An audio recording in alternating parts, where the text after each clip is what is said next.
Hey everyone, I've had some questions regarding fish finders and setups and such, so I'm going to kind of go over what it is I do out on the water. Now again, I am far from an expert, but besides the rod and reel, I think the fish finder might be the most important other piece of equipment that I have. I don't think anything else has really changed the game for me as learning how to read the fish finder. Basically, I went from a guy who was more or less fishing blind and just randomly getting skunked to the point where I find it hard to imagine getting skunked nowadays if I'm fishing hard. So the make and model of the fish finder that I use is the Garmin Striker Plus 5 CV. It's one step above the base model, which is just the Striker. So again, I have something like 85 subscribers, so no one's gonna pay me money to hawk their goods online.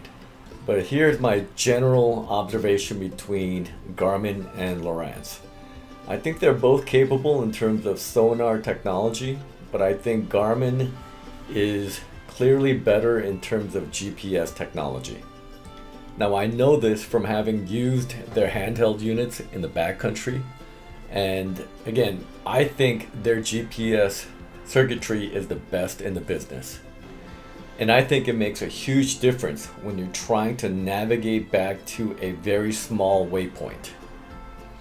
In addition, I think the usability is better. And I also think the maps are just as good as the competition and easier and cheaper to find. Now the Striker Plus is not their top of the line series, so you're going to give up some things. So for example, it's not going to have a memory card slot, so it's going to be harder to exchange information between this fish finder and another one or your PC. It also means that you can't upload maps into this unit. But it does have one killer feature. This unit allows you to record your own maps. So basically, as I'm paddling along, it's recording the contour of the ocean bottom. And you can see it laying down the contour lines on the map. Now, why is this so important? It's because fish will generally hang out where you have elevation changes.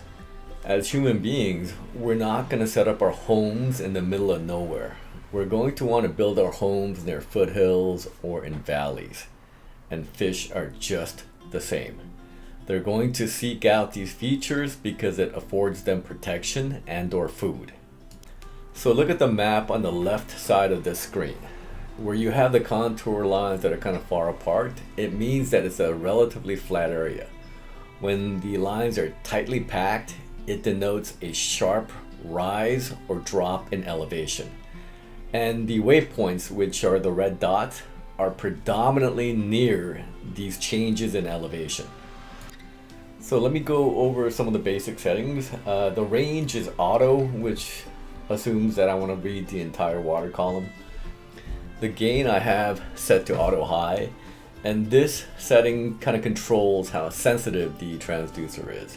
So as you jack up the gain, you're going to introduce some noise or some snow onto the screen.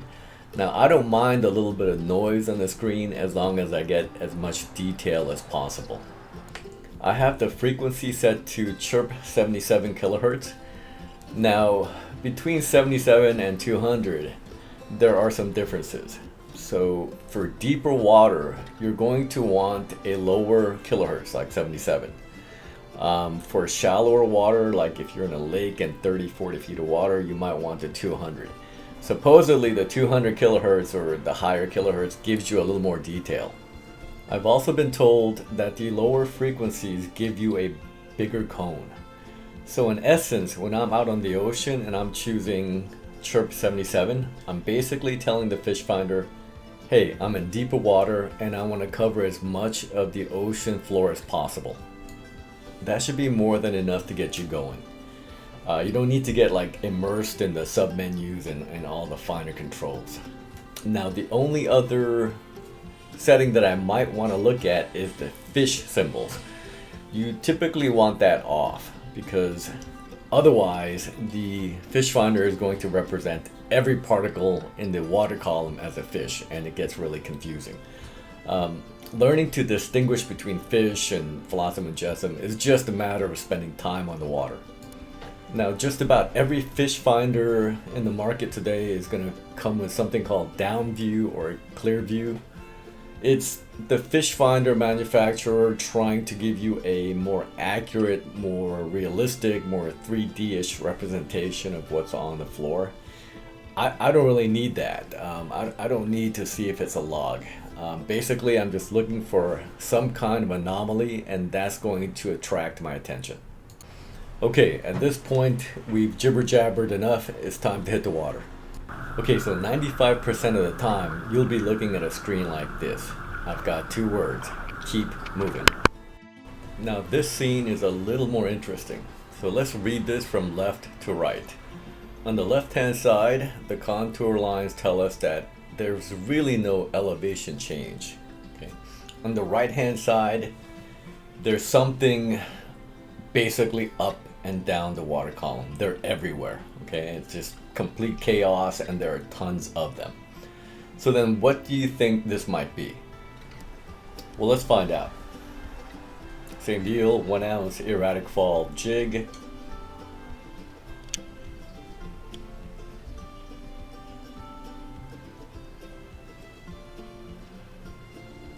And if you watch the screen closely, you can see the jig descending.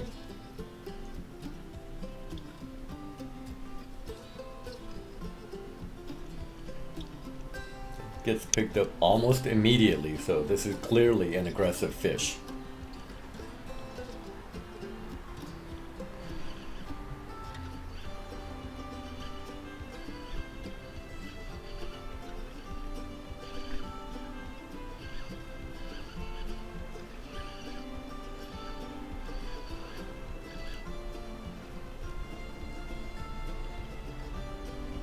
And as you might have guessed, it is the mackerel. Okay, next. Again, from left to right, we're dealing with not a lot of elevation change. And clearly, these are fewer in number. So they're kind of like smallish schools, and they're hunkered down at the bottom.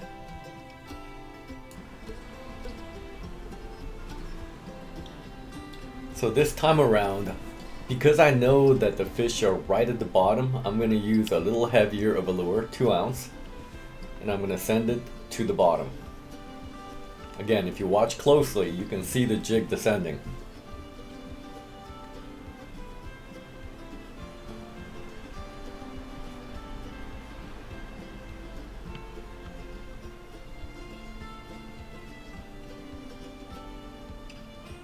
Not nearly as aggressive.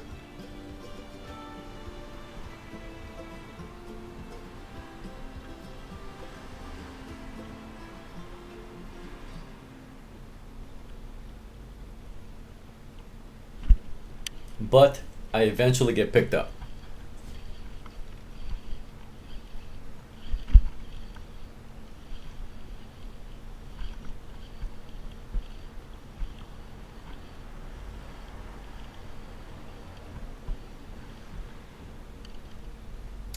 And it is a small sand bass. So I hope this gives you some insight on how to use electronics to your benefit. Again, I think once you learn how to read your sonar, I think your game is going to go up tenfold.